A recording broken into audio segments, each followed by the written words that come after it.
ایک فیکٹر ہے مہنگائی، وہ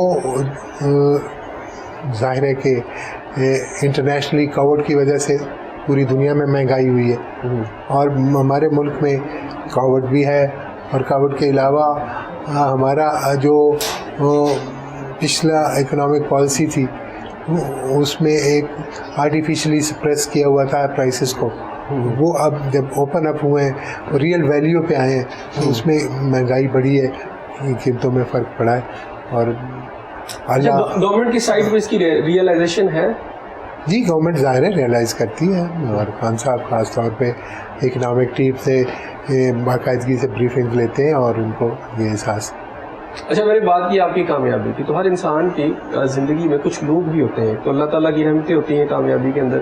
کسی کے پیچھے ماں کا ہاتھ ہوتا ہے، کسی کی والد صاحب کی ہوتی ہے، کسی کے پیچھے اس کی وائف ہوتی ہے، اس کے دوست ہوتے ہیں. تو آپ کی زندگی کے اندر اگر میں بات کروں وہ فیکٹرز یہ والے، تو اس میں زیادہ پرومیننٹ رول کس کا ہے؟